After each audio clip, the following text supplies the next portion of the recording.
Bonjour. Le premier module de la formation PSGSE se nomme démographie générale et scolaire. Les relations entre la démographie et les scolarisations sont relativement étroites. Nous savons qu'un développement, ou plutôt une hausse de la scolarisation, conduit lentement vers la transition démographique. En retour, comme l'indique la diapo présentée à l'écran, c'est la démographie qui fixe les besoins en matière de scolarisation. Les naissances, dont on voit ici que de 1950 à 2015, puis 2050, 2100, ont cru de façon fantastique en Afrique, eh bien, montrent le défi qu'il y a à scolariser un nombre de plus en plus grand d'enfants, quelques dizaines de millions en 1950, quelques centaines de millions déjà en 2015. Ce module va nous permettre de prendre connaissance des premiers indicateurs de performance des systèmes éducatifs et en particulier des taux de scolarisation net, brut, qui mesurent la capacité du système éducatif de prendre en charge tout ou partie des enfants en âge de se rendre à l'école. Le calcul de ces taux de scolarisation, sur lesquels on ne reviendra pas ici en détail, puisque ça fait partie du cours lui-même, les calculs sont relativement faciles à effectuer, puisqu'il s'agit de rapporter d'un côté des effectifs scolarisés, qui sont connus de façon relativement fiable, grâce au recensement scolaire organisé chaque année au niveau des établissements, qui sont rapportés, ces effectifs scolarisés sont rapportés aux enfants en âge d'être scolarisés, qui, eux, en revanche, proviennent de l'information fournie par les instituts nationaux statistiques en matière de démographie nationale.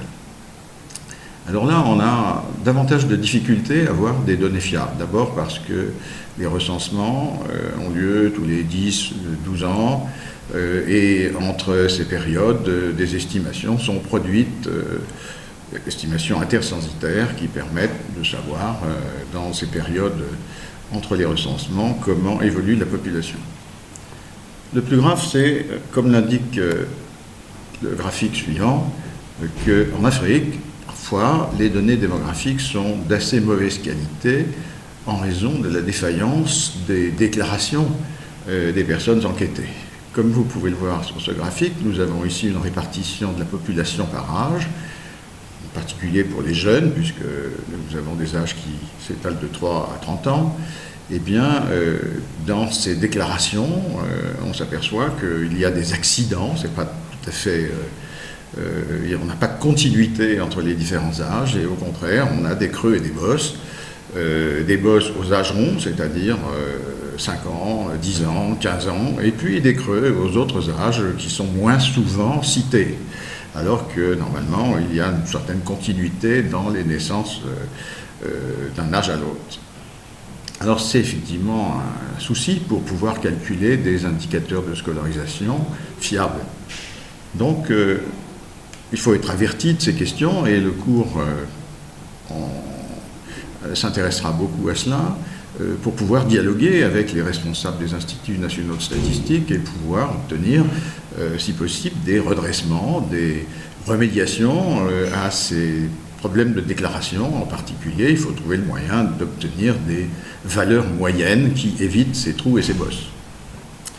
Une autre façon de le faire, c'est de se prendre directement un fichier de données et de le traiter de façon à lisser les données, comme ceci est présenté sur cette diapositive. Vous voyez qu'on a estimé une relation qui finalement ajuste ces différents points et qui va permettre d'obtenir ce que l'on souhaite avoir, c'est-à-dire des informations plus homogènes d'une classe d'âge à l'autre, d'un âge à l'autre, de façon à pouvoir calculer des indicateurs de scolarisation qui soient relativement fiables. Alors, on va travailler sur ces questions et sur ces améliorations possibles. On va voir qu'une autre stratégie, c'est aussi de multiplier les sources de données.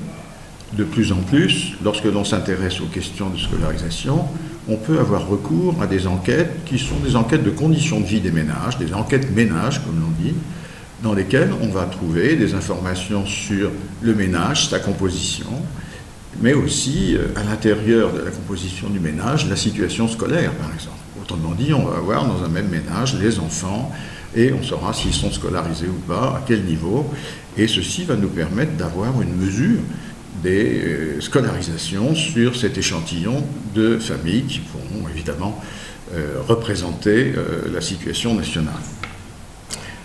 C'est tout à fait intéressant de faire ceci quand les données démographiques nationales ne sont pas excellentes. On comprend immédiatement aussi que c'est un moyen utile d'obtenir des informations qui peuvent être couplées à l'analyse des scolarisations. En particulier, on n'obtiendra pas au niveau des recensements scolaires autre chose que des informations très simples sur les enfants, par exemple leur genre, éventuellement leur âge et le retard scolaire. Dans les enquêtes ménages, on va pouvoir avoir des informations sur le niveau de richesse des familles, sur éventuellement leurs opinions par rapport à l'éducation et les consommations qu'ils ont dans le domaine de l'éducation, les dépenses par exemple, qu'ils vont consacrer à l'éducation. Autrement dit, on a avec cette autre source qui mêle éducation et démographie, la possibilité d'analyse beaucoup plus riche. Voilà. À très bientôt et bon courage.